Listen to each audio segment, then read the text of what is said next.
Imagine being thrown out of your own childhood home into the freezing rain, watching the woman who ruined your life laugh from the warmth of the window. It's the ultimate nightmare. The villain wins, and the innocent loses everything. But what if I told you that in that exact moment of defeat, the victim held a secret power that would turn the entire world upside down?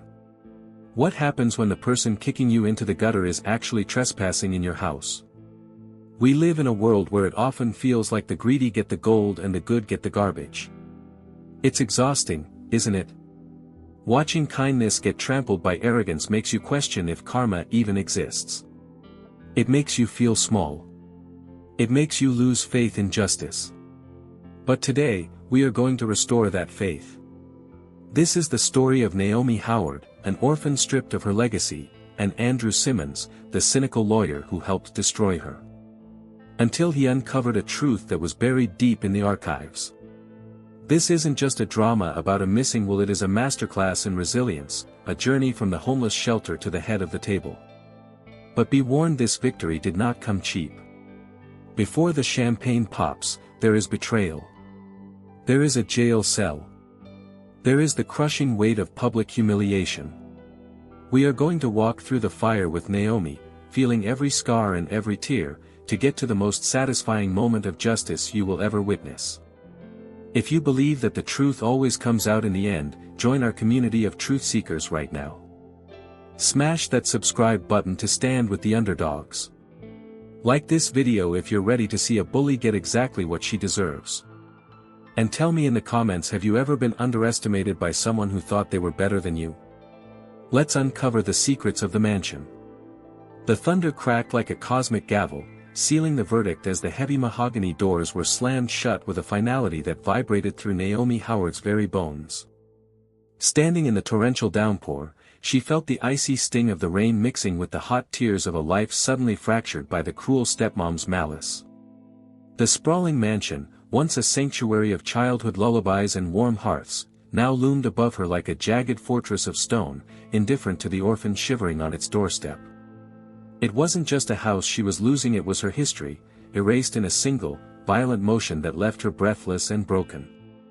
She clutched her meager bag, the leather soaking through, realizing with a sickening jolt that the nightmare she feared had manifested into a cold, wet reality where she was now an intruder.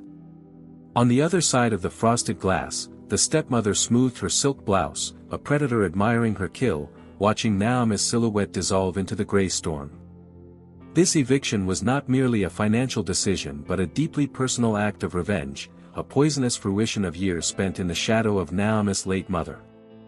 She felt a surge of dark triumph, knowing she had successfully humiliated the heiress, stripping her of dignity and tossing her into the gutter like yesterday's trash. The silence of the house was not empty to her, it was filled with the promise of undisputed ownership, free from the living reminder of the family drama that had plagued her insecure heart. She turned away from the window with a chilling indifference, leaving Naomi to face the elements alone, convinced that the rich versus poor narrative had been corrected in her favor. Naomi turned slowly, her boots sinking into the mud that threatened to swallow her whole, a physical metaphor for her sudden descent into absolute destitution. The sheer injustice of being kicked out of her birthright burned in her chest, a fire that the relentless rain couldn't extinguish, fueling a mix of despair and disbelief. She looked back one last time at the window where she used to daydream, now a dark void, and felt a piece of her soul shatter under the weight of heartbreaking betrayal. Every step away from the porch was a step into a terrifying unknown, where the rules of her previous life no longer applied and safety was a memory. She was walking away from warmth and into a life-changing storm, armed with nothing but her integrity and a lingering question of how blood could turn so bad. Parked just beyond the wrought iron gates, hidden by the curtain of rain, Andrew Simmons watched the scene unfold with the clinical detachment of a seasoned estate attorney. He drummed his fingers on the steering wheel of his luxury sedan, interpreting the girl's exit not as a tragedy, but as the necessary conclusion to a messy probate case. To his trained eye, this was simply a legal equation balancing itself out, unaware that he was witnessing a shocking moral crime rather than a procedural formality. He saw a figure retreating in defeat and assumed guilt, his perspective warped by the dossiers and lies fed to him over the past weeks. Andrew believed in the law, but at this moment, he was blind to the fact that the law was being weaponized against an innocent orphan. He checked his watch, annoyed by the delay, his mind already calculating the next steps to liquidate the assets and finalize the inheritance for the widow. The narrative that Naomi was a spoiled, ungrateful child had been planted deep in his subconscious, poisoning his empathy before it could even take root. He viewed the scene through a lens of twisted karma, believing that Naomi's expulsion was the result of her own reckless choices, a harsh lesson she needed to learn. It never occurred to him that he was the villain's unwitting accomplice, a pawn in a game of greed that would eventually demand his own deep regret. His cynicism was a shield, protecting him from the uncomfortable truth that was standing right there in the rain, shivering and alone. As Naomi's figure became a blur in his rearview mirror, a ghost fading into the mist, Andrew shifted the car into gear and pulled away, eager to leave the gloom behind. The engine purred with a power that contrasted sharply with the helplessness he had just witnessed, a symbol of the millionaire world he inhabited and protected. He drove with the confidence of a man who believes he has all the facts, unaware that destiny was laughing at his arrogance, already stitching his fate to hers.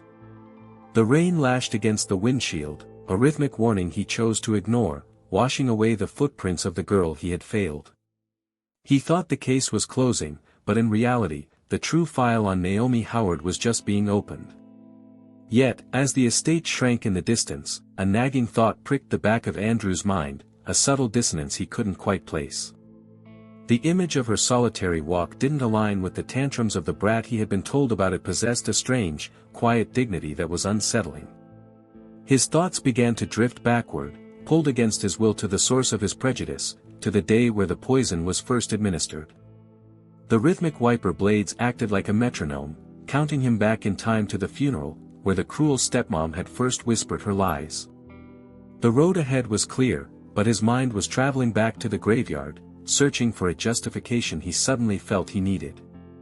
The memory washed over Andrew with the suffocating scent of lilies and the hushed murmur of the funeral service, a sensory trigger that transported him back to the epicenter of the deception. The mansion had been draped in black crepe, a theatrical display of mourning that Andrew now realized was orchestrated entirely by the cruel stepmom.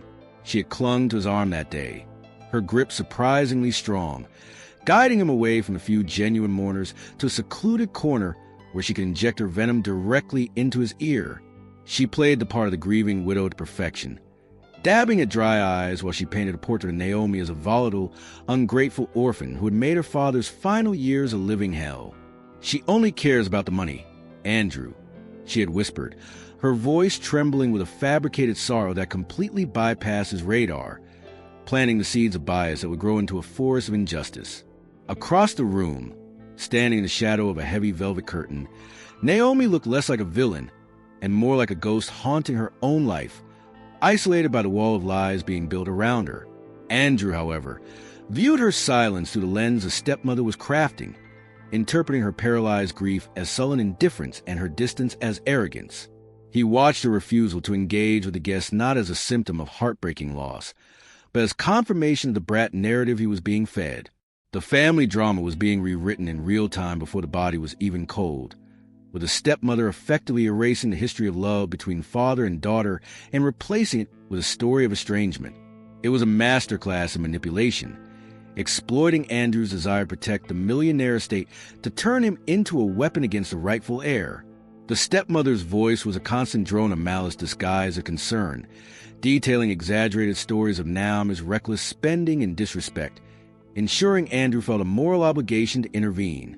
"I'm terrified she'll squander everything my husband worked for in a week," she lied, appealing to Andrew's professional instinct to preserve assets and maintain order. He nodded gravely, his notebook filling with damning notes that were based entirely on fiction, completely unaware that he was documenting a heist rather than a probate plan. The concept of rich versus poor was being twisted. The stepmother, wealthy in assets but morally bankrupt, was casting the destitute daughter as the greedy parasite. Andrew's sense of justice was being short-circuited by a performance worthy of an Oscar, leading him to believe that protecting the estate meant destroying the girl. As the service concluded and the guests began to filter out into the gray afternoon, the atmosphere in the house shifted from solemnity to a cold, business-like rigidity. The stepmother wiped away her fake tears instantly when the last guest left, turning to Andrew with a steeliness that should have been a red flag. She urged him to expedite the inheritance process, claiming that creditors were circling, a lie designed to panic him into quick action before anyone could look too closely at the books. Andrew, priding himself on efficiency, took the bait, promising to prioritize the liquidation of the assets, unknowingly signing the warrant for Naomi's eviction. He left the funeral believing he had a clear mandate, blind to the fact that he was the primary pawn in a cruel game of revenge. Naomi had tried to approach him once as he was leaving, her eyes red-rimmed and pleading, perhaps sensing that he was her last link to her father's wishes. But Andrew, his mind already poisoned, had checked his watch and offered a curt nod, effectively shutting the door in her face before she could speak. That moment of dismissal was the first physical manifestation of the karma he was inviting into his life, a rejection of the truth in favor of a convenient lie. He drove away from the estate that day feeling righteous, convinced he was dealing with a problem child rather than a grieving daughter. The regret for that specific moment of coldness would later keep him awake at night, a haunting reminder of how easily good men can be led to do bad things. The drive back to the city had been filled with thoughts of strategy and legal precedents, Andrew's mind organizing the destruction of Naomi's future with frightening competence. He didn't see the secret while lurking in the shadows of the past. He only saw the clear path the stepmother had illuminated for him. He was so focused on the technicalities of the estate that he missed the human tragedy unfolding in the rearview mirror. The life-changing impact of his blind allegiance was set in motion, rolling like a boulder down a hill, gathering speed to crush the one person he was sworn to protect. Now, looking back through the rain, the memory of the funeral felt like a fevered dream, a distorted reality where up was down and the victim was the villain. The dissonance between the girl he saw in the rain and the monster described that day was becoming a deafening roar in his conscience. He realized that the shocking truth had been there all along, hidden in plain sight, masked by the perfume of a woman who knew exactly how to play the system. Andrew gripped the steering wheel tighter, the ghost of that day fueling a growing suspicion that he had been played for a fool. When Andrew Simmons returned to the estate to process the sale of the mansion, he brought with him the chill of the courtroom, wearing a professionalism like a suit of armor against any emotional appeal. He sat in the father's study, displacing the air of warmth that used to reside there, and spread the eviction papers across the antique desk with clinical precision. He treated Naomi not as a beneficiary, but as a squatter who had overstayed her welcome, his voice clipped and devoid of any sympathy. "It is in the best interest of the estate to liquidate immediately," he stated, a phrase that sounded rational to him, but felt like a death sentence to the orphan sitting across from him. He was the architect of a ruin, believing he was merely tidying up a messy ledger, completely blind to the heartbreaking devastation he was inflicting. Naomi sat in the oversized leather chair that swallowed her small frame, looking at the documents that would erase her from her childhood home. She tried to ask about her father's personal items, about the memories that were not listed on the asset sheet, but Andrew cut her off with sharp legal jargon. He viewed her questions as stalling tactics, the manipulations of the lazy leech the cruel stepmom had warned him about. The disdain in his eyes was palpable, a silent judgment that she deserved this fate for her supposed lack of gratitude and character. The rich versus poor dynamic was stark in that room. He was a gatekeeper of wealth, and she was being cast out into poverty, her legacy stripped away by the stroke of a pen. The stepmother hovered in the doorway, a sentinel of malice, ensuring the transaction proceeded without a hitch, occasionally interjecting with sighs of feigned exhaustion. She offered Andrew coffee and sympathetic glances, reinforcing the silent alliance they had formed against a difficult daughter. Every time Naomi's voice wavered, the stepmother would roll her eyes, a subtle cue that Andrew picked up on, hardening his resolve to finish this unpleasant business. He was unknowingly participating in a robbery, handing over the keys of the kingdom to usurper while kicking the rightful queen into the street. It was a shocking display of injustice, carried out with the stamps and signatures of the law. As Naomi reached the pen, her hand trembling uncontrollably, Andrew felt a flicker of annoyance rather than compassion, eager to get back to his orderly office. He didn't notice the way she touched the desk reverently, saying a silent goodbye to the only life she had ever known.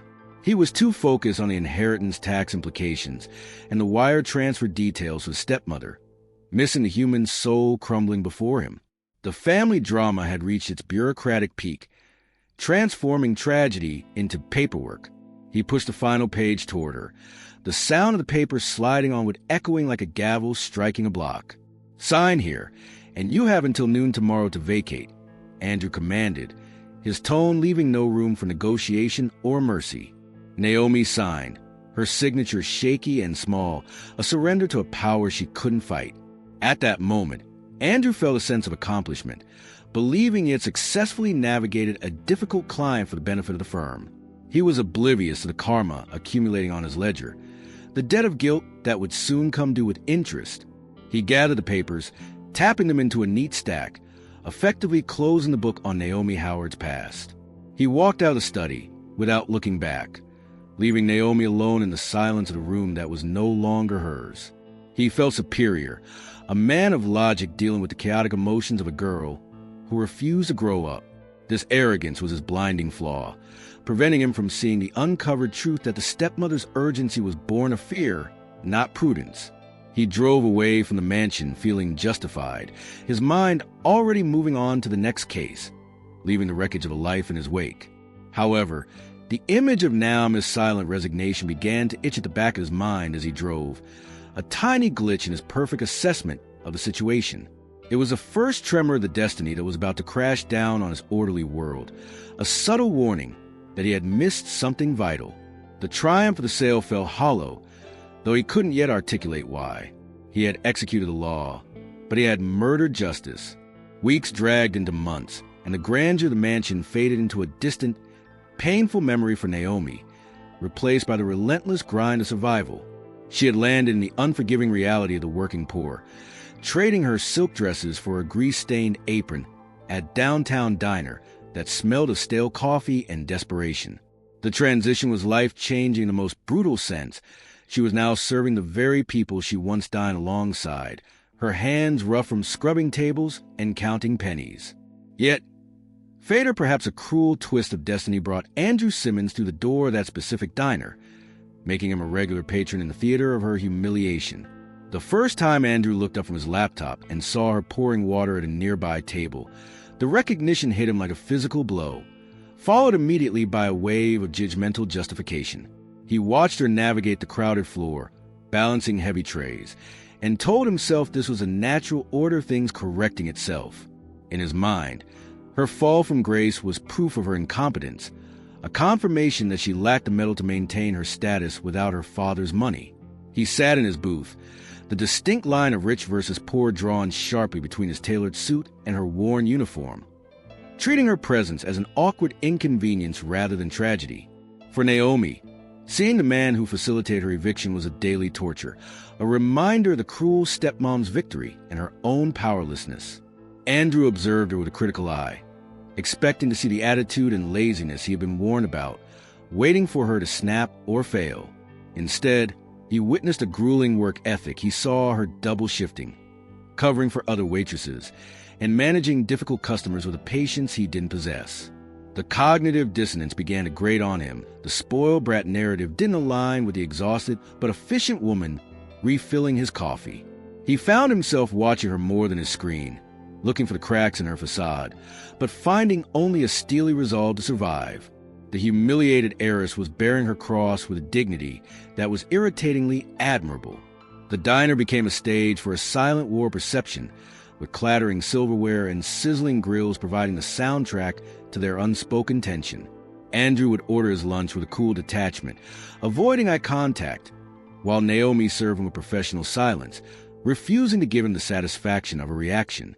This forced proximity was a crucible, slowly melting away Andrew's assumptions layer by layer.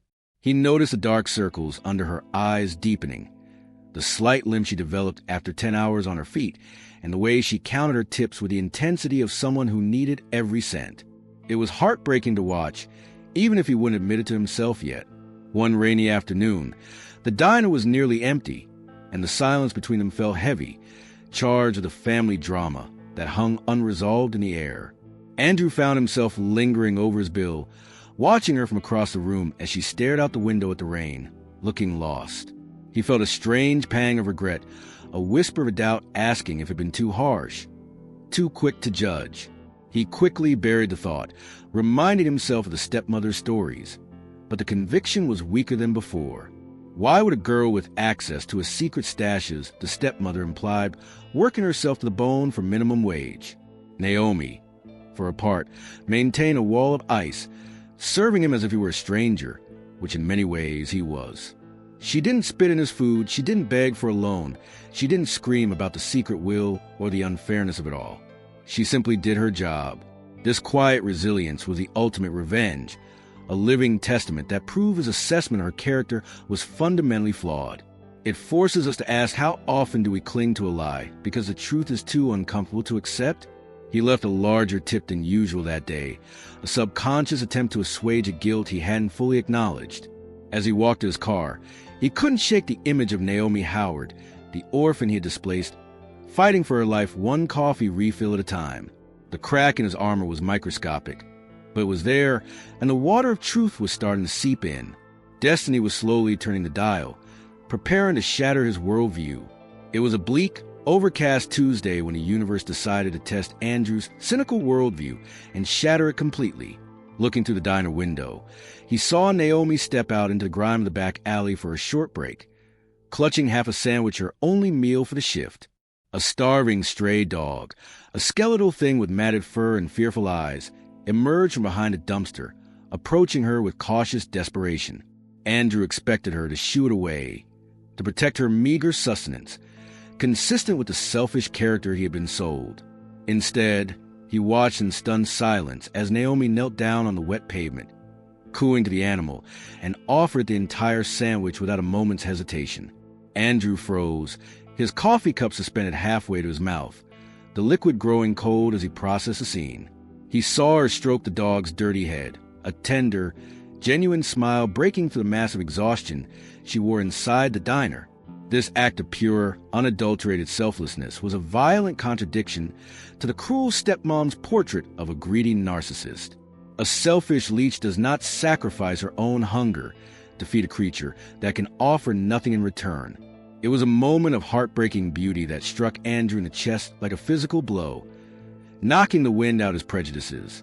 The orphan and the stray two discarded souls finding a moment of connection in the wreckage of the world. Andrew felt a wave of shame wash over him, hot and sudden, piercing his professional detachment. He realized he had been judging her character based on a hearsay of a wealthy socialite, while ignoring the evidence of his own eyes. If character is what you do when no one is watching, then Naomi Howard was displaying more integrity in a dirty alleyway than his wealthy clients did in their boardrooms. The rich versus poor distinction blurred in that moment. She was the richest person he had ever seen. He sat there, feeling like a voyeur intruding on a sacred act. The karma of the situation was subtle but profound. He was witnessing the truth he had refused to see. This was the first real crack in his cynical armor, a fissure that let the blinding light of reality seep in. He found himself asking a dangerous question that threatened to unravel his entire career. What if I was wrong about everything? Naomi stood up, wiping her hands on her apron, her stomach likely rumbling, and went back inside, leaving the dog looking after her with adoration. When she refilled Andrew's coffee moments later, he looked at her differently, searching her face for the monster he was told existed, but finding only a tired girl. "You didn't eat," he blurted out, the words escaping before he could check them. Naomi paused, surprised by his observation, and just shrugged with a quiet grace. "He needed it more than I did." That simple sentence echoed in Andrew's mind for the rest of the day, a mantra of selflessness that dismantled his arguments. It challenged his entire understanding of the family drama he had refereed. Destiny was not punishing her, it was refining her, and she was passing the test with flying colors while he was failing his. The triumph of her spirit was quiet, invisible to the world, but deafening to him. He left the diner in a daze, the image of the girl and the dog burned into his retina, overriding the spreadsheets and legal documents in his mind. He couldn't reconcile the villain, the stepmother, described with the angel in the alley. The seeds of doubt had taken root, deep and fast, and soon they would grow into a quest for the truth that would leave everything uncovered. The atmosphere in the diner shifted violently the day the cruel stepmom swept in, bringing with her a cloud of expensive perfume and a storm of entitlement. She wasn't there for the food, she was there to feast on Naomi's misery, a predator checking the traps. Spotting Naomi wiping a table near the entrance, she loudly announced her presence, ensuring every patron, including a horrified Andrew, became an audience to her cruelty. She began to humiliate Naomi, mocking her stained uniform, her rough hands, and making loud, vicious jokes about her rightful place in society. "Look at you," the stepmother sneered, her voice dripping with a venom that silenced the room. "Serving slop to truck drivers. I always knew you'd end up where you belong." The diner went deathly silent. Andrew clenched his fists under the table until his knuckles turned white, expecting Naomi to scream, to throw a drink, to finally lash out and confirm the stepmother's stories. But Naomi did none of those things. She stood tall, her face pale but composed, anchoring herself in a dignity that the older woman couldn't touch. "Can I get you a menu, or are you just here to disturb the paying customers?" Naomi asked softly, her voice steady. Her refusal to engage in the family drama or lower herself to the stepmother's gutter level was a power move of the highest order.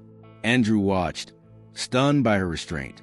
The revenge the stepmother sought was being denied by Naomi's absolute refusal to play the victim. It was a masterclass in grace under fire. The stepmother, furious that her target wasn't breaking, knocked a glass of water off the table with a sweeping gesture, shattering it on the floor. "Clean it up, servant," she barked, her mask of sophistication slipping to reveal the bully beneath. The cruelty was naked and ugly. Andrew felt a surge of anger, not at Naomi, but on her behalf, a protective instinct waking up. The rich versus poor narrative was flipping before his eyes. The woman in the designer dress looked cheap and hollow, while the waitress looked regal amidst the broken glass. Naomi knelt to pick up the shards, careful not to cut herself, moving with a deliberate slowness that mocked the stepmother's frenzy. The sight of the orphan bowing down to the woman who stole her life made Andrew's stomach turn with regret. He realized then that the stepmother wasn't protecting the estate. She was a sadist deriving pleasure from pain. This was the moment the concept of the secret will, or at least the idea that the father's wishes were being perverted, began to solidify in his mind. As the stepmother stormed out, unsatisfied with the lack of a scene and the judgmental stares of the other patrons, a ripple of sympathy went through the diner. Naomi stood up, apologized to the customers for the disturbance, and went back to work without shedding a tear. She caught Andrew's eye for a fleeting second, and he saw the profound pain she was hiding behind that wall of strength. It was heartbreaking and inspiring all at once. Andrew left the diner that day with a new mission forming in the chaos of his thoughts. The confusion was gone, replaced by a burning suspicion and a need for atonement. Destiny was calling him to fix a mistake he had helped create. The silence of the girl had shouted louder than the screams of the widow, and Andrew was finally listening, ready to fight.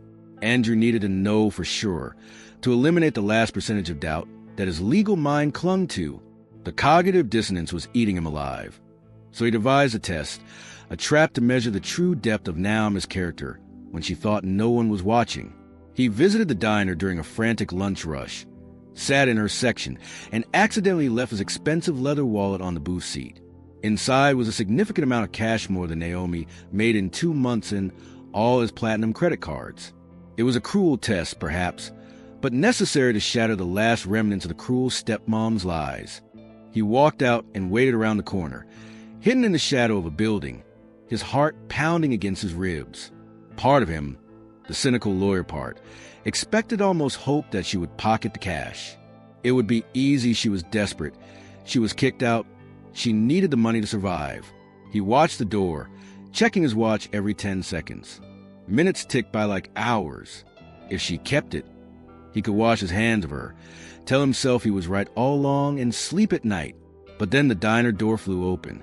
Naomi ran out, scanning the street frantically, clutching the wall in her hand like it was a live grenade. She needed to return to safety. When she spotted Andrew down the block, her face lit up with relief, not greed.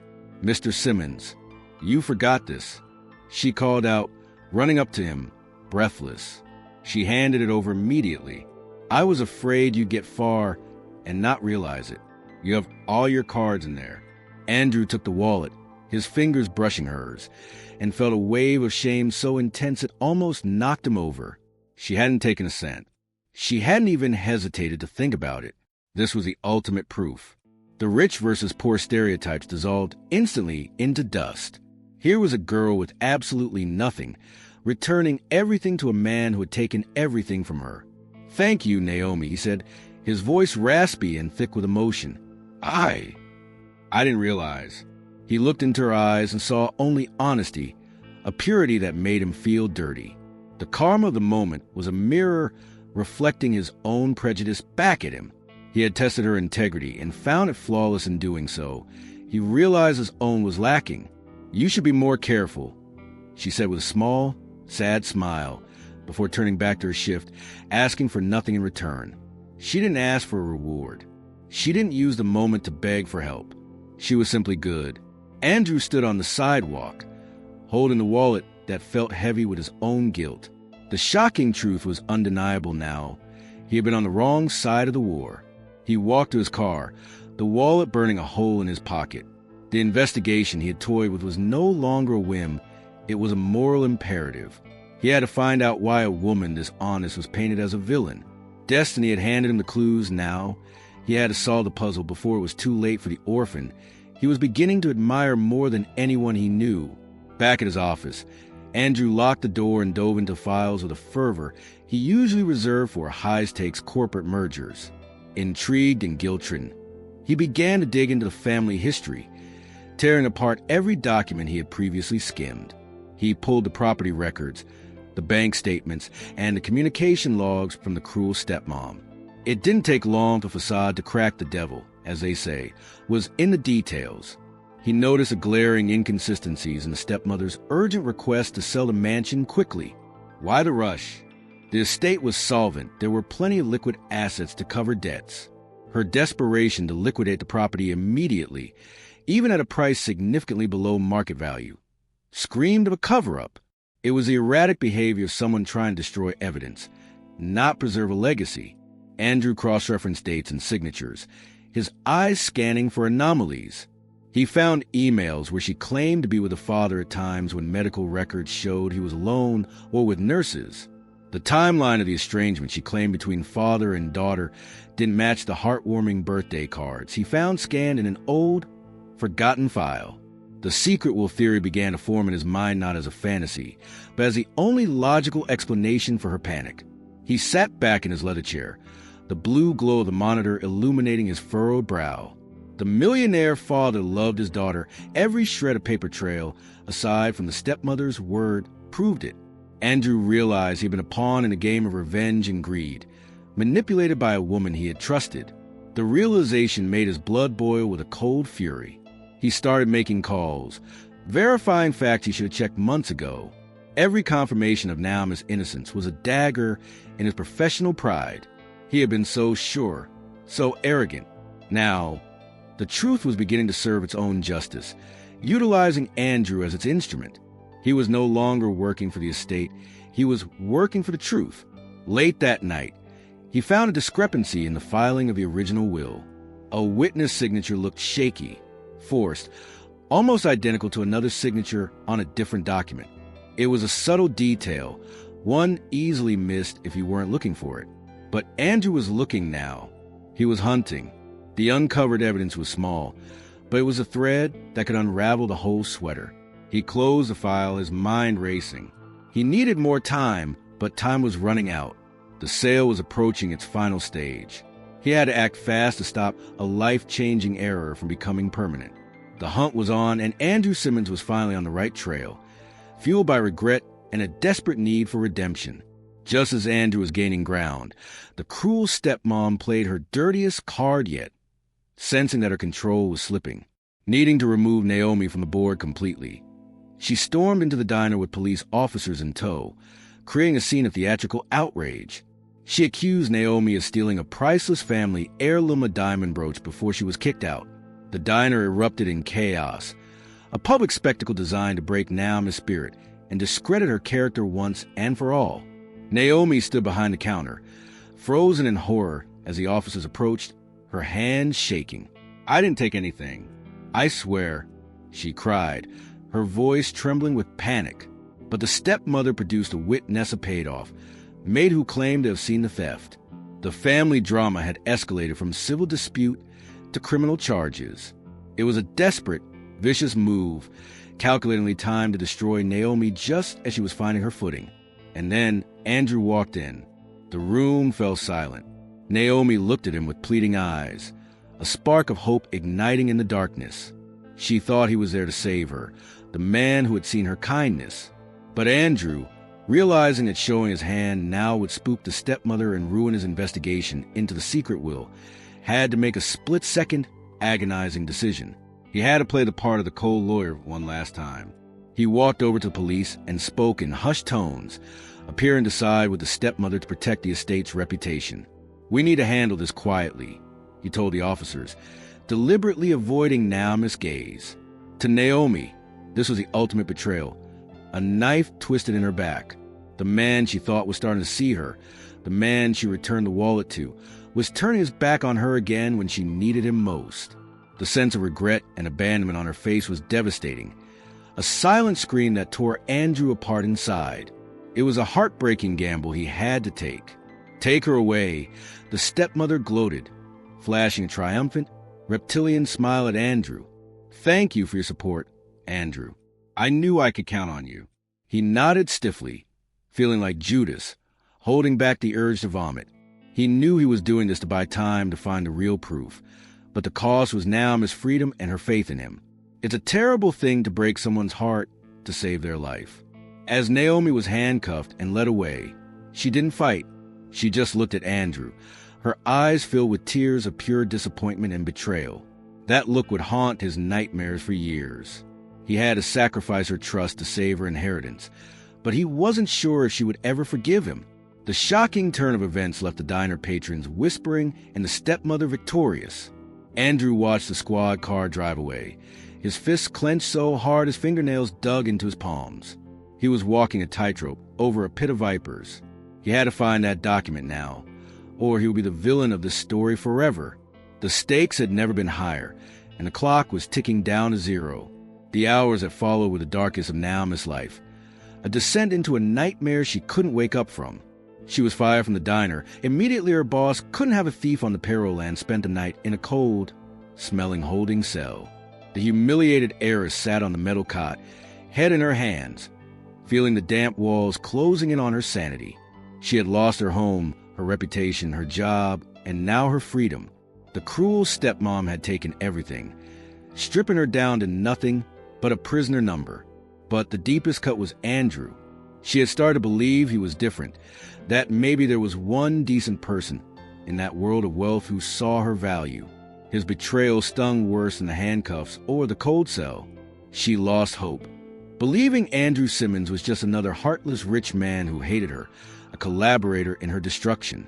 The rich versus poor gap felt insurmountable. She was just a bug they had finally crushed beneath their expensive heels. In the darkness of the cell, Naomi cried until she had no tears left, her body shaking with sobs. She thought of her father, wondering if he could see her now, branded a criminal and thrown away. The family drama had turned into a horror story where the monster wins. She felt completely alone in the universe, an orphan in every sense of the word, abandoned by God and man. It's in these moments of absolute defeat that the soul is forged or broken forever. Meanwhile, Andrew was working frantically, knowing exactly where Naomi was and hating himself with every breath. He paid her bail anonymously, pulling strings he didn't know he had, but he couldn't go to her yet. He needed the final piece of the puzzle.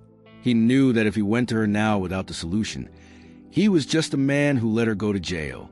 He needed to bring her justice, not just apologies. Naomi was released the next morning, stepping out into the harsh, blinding sunlight with nowhere to go. She wandered the streets, a ghost in her own city, shivering despite the heat. She felt the weight of karma not hers, but the crushing unfairness of the world's mechanisms. She was ready to give up, to disappear into the cracks of the city. The triumph seemed impossible. The villains held all the cards and the power. She sat on a park bench, watching the world go by, feeling invisible and worthless. She didn't know that a furious lawyer was currently tearing apart an archive room across town, fighting for her life like a man possessed. She only knew despair. The life-changing moment was coming, but right now, it felt like the end of the road. This was the valley of the shadow of death for her dreams. But it is often just before dawn that the night is coldest. Naomi's story wasn't over, even if she thought the book was closed. Destiny was about to turn the page, and the ink was about to turn from black to gold. The day of the sale arrived, bringing with it a sense of impending doom disguised as a business transaction. The mansion was buzzing with activity as the buyers, a group of slick overseas investors, arrived to sign the papers that would seal Naomi's fate. The cruel stepmom was practically vibrating with excitement, her eyes gleaming with greed. She had ordered vintage champagne, ready to toast to her new fortune and the permanent erasure of Naomi's legacy. In her mind, she had won completely. The orphan was disgraced and destitute, and the money was hours away from hitting her offshore account. Andrew sat at the head of the long conference table, the final deed lying in front of him like a loaded weapon. He looked calm, a mask of professional indifference, but inside, his heart was racing like a trip hammer against his ribs. He was stalling, reading every clause slowly, checking every period and comma, asking redundant questions. The stepmother tapped her foot impatiently, her fingernails clicking on the table. "Just sign it, Andrew. It's standard," she urged, her greed making her careless and agitated. The atmosphere in the room was tense, thick enough to cut with a knife. The buyers looked at their watches, annoyed by the delay. Andrew's delay tactics were wearing thin, and he knew he was pushing his luck to the breaking point. He needed a miracle, or at least a concrete piece of evidence to halt the process. The rich versus poor battle was taking place on this mahogany table, fought with pens and silence instead of swords. "There's just one more addendum I need to verify in the archives," Andrew said, standing up abruptly. The stepmother's eyes narrowed into slits. "Now, you've had weeks. This is ridiculous," she snapped. Andrew ignored her, gathering his files with trembling hands. "Due diligence," he said simply, walking out before she could stop him. He was bluffing, buying himself 10 minutes of borrowed time. He walked down the hall, feeling the weight of the family drama crushing his shoulders. If he didn't find it now, the house was gone, and now Miss History would be bulldozed. The revenge of the stepmother would be complete, a monument to injustice. He could hear the popping of a cork in the distance. She was starting the celebration early, confident in her victory. That sound sickened him, driving him forward. He reached the dusty archive room, his hands shaking as he unlocked the door. This was it, the final countdown. The millionaire's true intentions had to be here, buried under the lies. He felt a strange sense of destiny guiding him. He wasn't just a lawyer anymore. He was a treasure hunter seeking the truth to save a soul. Back in the conference room, the stepmother raised her crystal glass. "To the future," she toasted, smiling at the investors, unaware that her past was catching up to her at breakneck speed. The villains always celebrate too early, don't they? The ink wasn't dry yet, and Andrew Simmons was not a man who gave up easily. Andrew tore through the boxes in the archive room, a frantic storm of paper and dust. He ignored the grime coating his expensive suit, his eyes scanning labels with laser focus. He was looking for a specific file folder he had seen mentioned in a deleted email he recovered, something labeled Project Bloober the Father's secret nickname for Naomi. He found it wedged behind a stack of tax returns from 1999, deliberately concealed to remain hidden forever. His heart hammered against his ribs as he pulled it free. Inside, slipped between two irrelevant invoices for landscaping, was a handwritten envelope sealed with wax. Uncovered at last, he pulled out a piece of parchment, a handwritten codicil to the will, dated just days before the father's death. It was witness notarized and explicitly stated that it superseded all previous wills. The handwriting was shaky, written by a dying man, but the intent was crystal clear.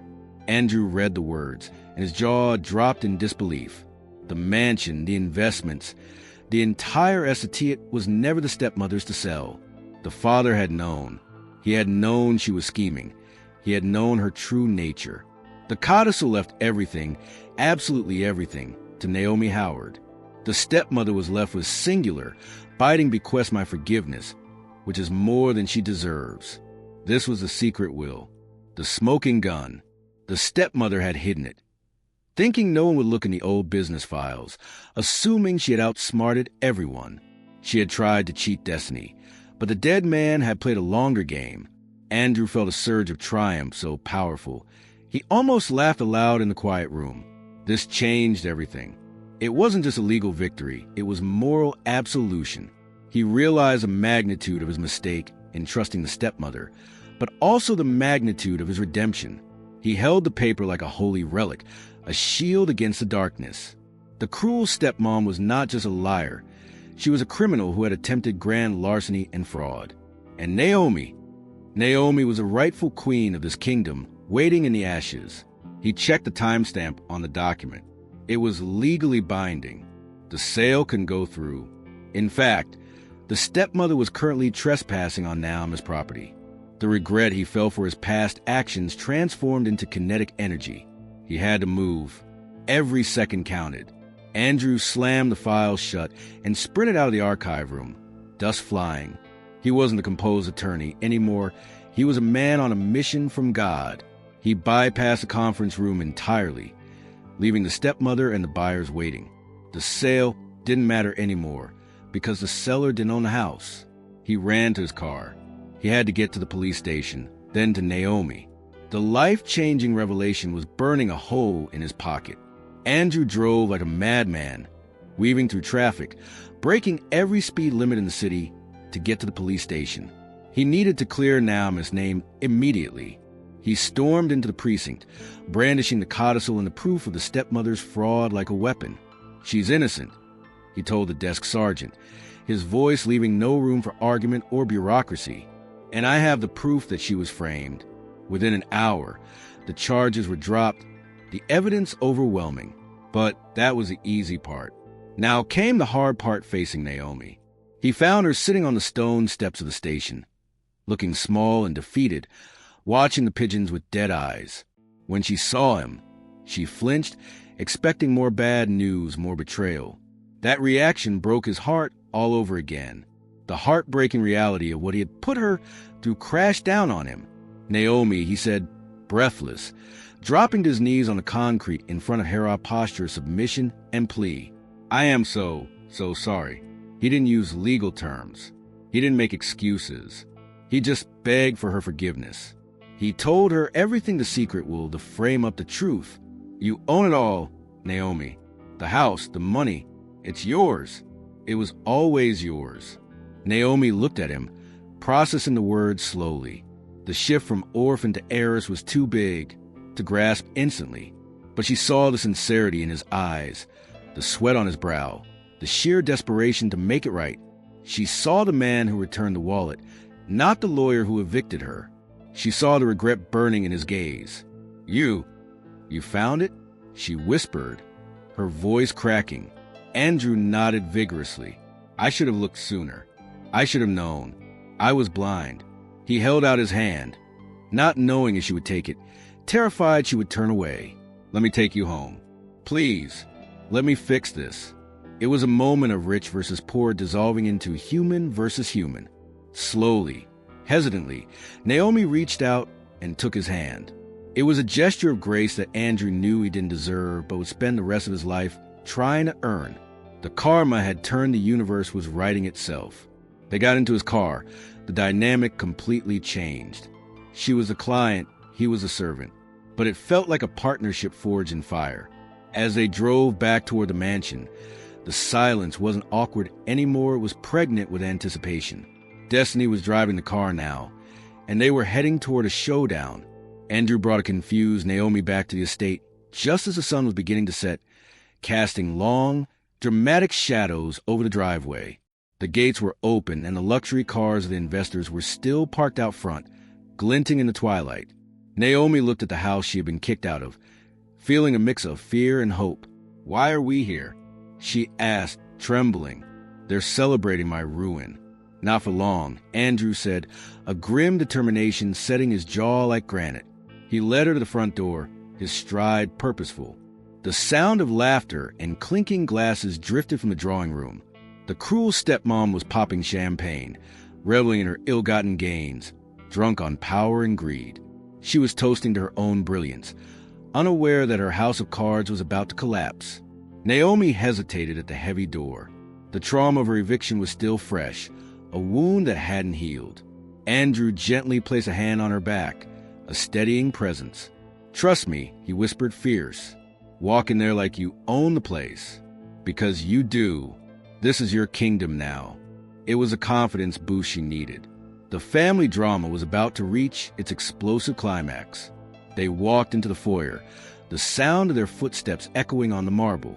The stepmother spotted them instantly, her smile dropping like a stone.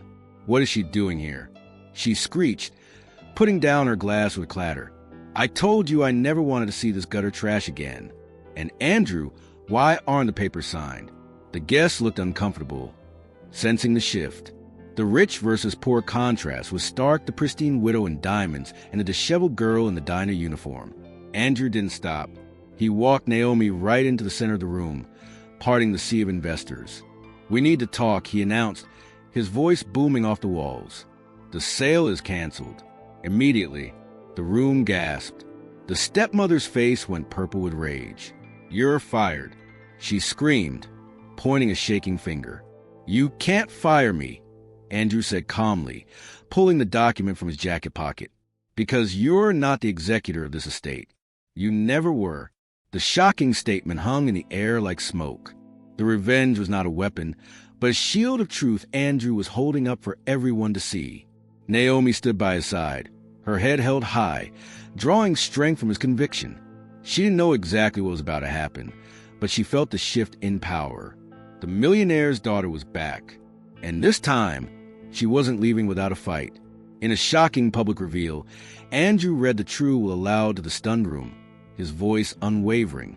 "I, Thomas Howard, being of sound mind, hereby revoke all former wills." The words cut through the stepmother's sputtering protests like a razor. He detailed the deception, the hidden codicil, and the specific instructions regarding the mansion. The estate was never the stepmother's to sell; it belongs entirely to Naomi Howard. The investors looked at each other, then at the stepmother with disgust, realizing they had almost bought stolen property and been party to a fraud. They began to pack up their briefcases immediately, muttering apologies. The stepmother lunged at Andrew, trying to grab the paper, her nails like claws. "It's a fake. He forged it. He's sleeping with her," she screamed, unraveling completely in a mess of paranoia. But Andrew held it out of reach. "Forensics will verify it, but we both know it's real," he said coldly. Naomi listened to her father's words, tears streaming down her face, washing away the grime of the last few months. He hadn't forgotten her. He hadn't hated her. He had loved her enough to protect her from the grave. The heartbreaking years of feeling unloved washed away in a tide of relief. The secret was a love letter she desperately needed to hear. The stepmother stood alone in the center of the room, stripped of her power and her allies. The rich versus poor tables had turned instantly and violently. She was now the trespasser, the pauper in spirit. She looked around for support, but found only disgusted stares. Her karma had arrived, not as a whisper, but as a landslide destroying her world. "This is my house," she shrieked, clinging to the mantelpiece like a shipwrecked survivor. Andrew looked at Naomi. "It's your call, Ms. Howard," he said, deferring to the true owner. The room waited for Naomi's reaction. Would she scream? Would she fight? Would she exact revenge? Naomi stepped forward, radiating a calm power. She didn't yell. She spoke with the quiet authority of someone who has survived hell and walked back out. "Please leave," she said. "Now, before I call the police." It was simple, direct, and final. The triumph was absolute. The stepmother looked at Andrew, then at Naomi, and realized it was over. The game was lost. The uncovered truth had destroyed her schemes. She slumped, all the fight draining out of her, leaving only a bitter shell. Destiny had declared its winner, and it wasn't her. Security was called, and the cruel stepmom was escorted off the property, still shouting threats that no one listened to, dragging her expensive luggage through the dirt. The investors apologized profusely to Naomi and left in a hurry. Suddenly, the house was quiet. But it wasn't the cold silence of before, it was the peaceful silence of a storm past. Naomi Howard stood in the center of her mansion, finally home, breathing in the air that was rightfully hers. Andrew stood by the door, clutching his briefcase, ready to leave. He felt he had done his duty, corrected his mistake, but he still carried the heavy weight of his initial judgment. He'll have the files sent over in the morning, he said quietly, avoiding her eyes. You'll need a new lawyer, obviously. He'll resign effective immediately. I can't expect you to trust me after what I did. He turned to go, accepting his regret as his just punishment. Andrew, Naomi called out, her voice echoing in the hall. He stopped, his hand on the doorknob. She walked over to him, the distance between them closing. You made a mistake, she said softly, but you fixed it. You saved me when no one else would. She looked at him, not with anger, but with profound understanding. I don't need a new lawyer. I need someone I can trust. And you're the only one who fought for me. Andrew turned, shocked, tears springing to his eyes. Can you ever forgive me? He asked, his voice breaking. Naomi smiled, a genuine, warm smile that reached her eyes and lit up the room. Everyone deserves a second chance, she said. Even lawyers. It was a final act of justice mercy. The rich versus poor divide was gone, obliterated by shared humanity. They were just two people standing in a house that was ready to be a home again. The life-changing journey had scarred them both, but it also healed them in ways they didn't expect. They shook hands, not as attorney and client, but as partners in a new chapter. As Andrew walked to his car, the sun had set completely, but the stars were out, shining brighter than he had ever seen them. He felt lighter than he had in years. Naomi watched him go from the window, the same window she had looked at from the rain weeks ago. But this time, she was on the inside, safe, warm, and loved. The orphan had reclaimed her legacy. The lawyer had reclaimed his soul. And as the screen fades to black, we know that this isn't just an ending. It's a new beginning for the heiress and her lawyer, bound by a secret discovered and a justice delivered. The story of the mansion was no longer a tragedy. It was a legend of resilience. The impactful reflection Naomi's journey teaches us a profound lesson. A lie may have speed, but the truth has endurance. The stepmother had the champagne, the lawyers, and the power, but she lacked the one thing that actually matters: integrity. In the end, the mansion didn't go to the person who fought the dirtiest. It went to the person who remained clean while walking through the mud. If you are part of the tribe that believes kindness is not a weakness, but a superpower that can outlast any cruelty, then you are home. This channel isn't just about stories. It's about validating the good in a tough world. Subscribe now and join a community of thousands who stand for justice and second chances. I have a mission for you. Like this video to send a signal to the algorithm and the world that we want to see more justice served. Comment below, be honest, could you have forgiven Andrew like Naomi did? Or is some betrayal too deep to heal? I read every comment because your perspective matters. Share this video with someone who is fighting a silent battle right now. You never know, this story might be the hope they need to keep going. And while you are here, don't let the inspiration stop. Our channel is a veritable treasure chest of emotional journeys, just like this one. Check out the playlist on your screen to binge watch our past stories. There are gems in there that will make you cry and cheer in equal measure. And trust me, you do not want to go anywhere. We are currently cooking up a new story that is going to challenge everything you think you know about revenge and redemption. Turn on that notification bell right now, because the next chapter is going to be a roller coaster you won't want to miss. See you in the next one.